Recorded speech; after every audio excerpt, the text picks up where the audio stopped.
You are told 3 things when you first start playing Ultrakill. Mankind is dead, blood is fuel, and hell is full. What you are not told though is that hell is also alive.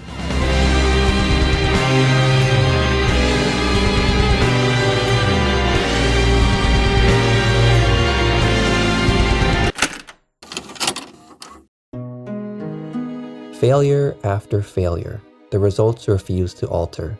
Again and again, my faith begins to falter. That is what the secret terminal of Ultrakill's levels 1-S reads. It is presumably written by...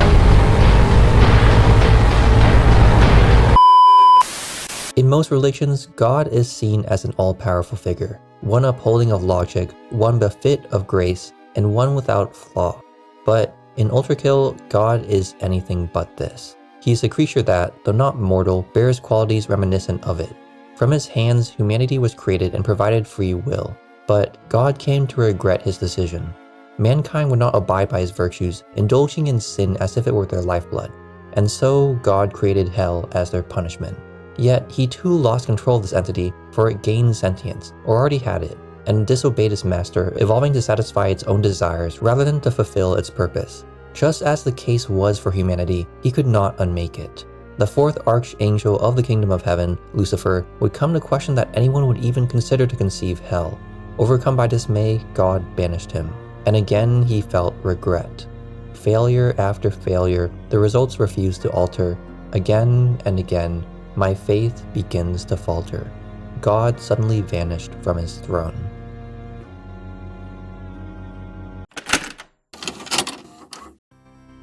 In the early 1900s, a war broke out among humanity. Thousands of conflicts had been instigated by the species before. What set this one apart, however, was a contagious zeal of innovation. New weapons had been created prior to the war's start, almost as if in anticipation, and newer, more horrific weapons would soon be born. The first instance of a machine powered by blood was founded, the Guttermen, as an alternative to live soldiers desperately weaving their way through cramped trenches. The cost was simple. The apparatus required a single selfless soul to be strapped to a coffin on its back and slowly deprived of their consciousness. The Guttermen paved the way for a new kind of war, one where machines would be the judge, jury, and executioner of violence rather than those who made them. War no longer needed its ultimate practitioner. It had become a self-sustaining system. A suffocating arms race ensued. Drones allowed for surveillance of the battlefield, sentries allowed for precise long-range attacks with the unique vision they were provided. The gutter tank, a perfected form of the Guttermen, eventually rendered trench warfare obsolete. More and more machines were created, culminating in the Earth Mover, the penultimate weapon of this era. The surface of the Earth had become uninhabitable by then, driving mankind onto the backs of the behemoths believed to usher in their salvation. Not too long afterwards, the Long Night ensued, a period of utter darkness as smoke blotted out the warmth of the sun. The situation had finally become too much to bear. The fighting had to cease, and so peace was finally negotiated. The final war, as this 200-year struggle was called, had consumed everything that it could, rewarding humanity with nothing but ash. Man was crushed under the wheels of a machine created to create the machine to crush the machine.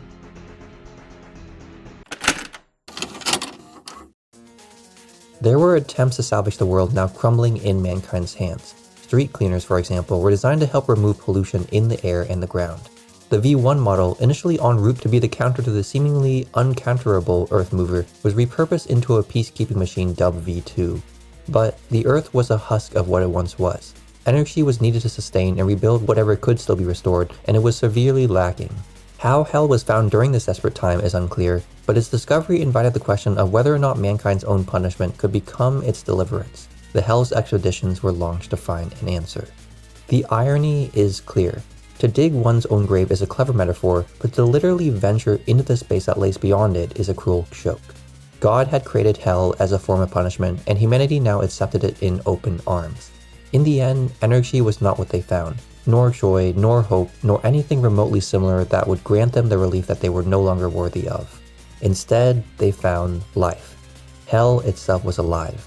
This message was first a whisper, then a murmur. It grew and grew until it erupted into a single scream. And then all of humanity vanished. The only thing remaining in their memory were the machines they had used to wage war without reason. But by their design, these machines needed blood to survive, and so they too embraced their retribution.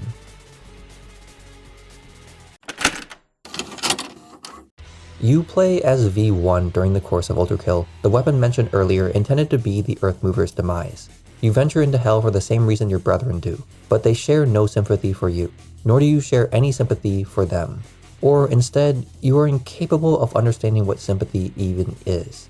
With the various weapons you encounter during your journey, you destroy everything in your path, from mindless husks to encroaching demons and angels. There is no goal in mind, no destination to reach, only a necessity for fuel.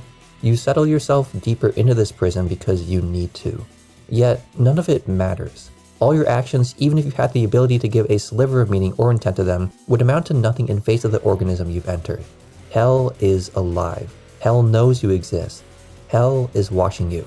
The enemies that appear in your path are spawned in front of you by Hell. The doors preventing you from escaping are locked by Hell. This abomination is challenging you. But not because it is scared of you, not because it bears some fervent pride that it needs to uphold. No, because it merely finds you entertaining.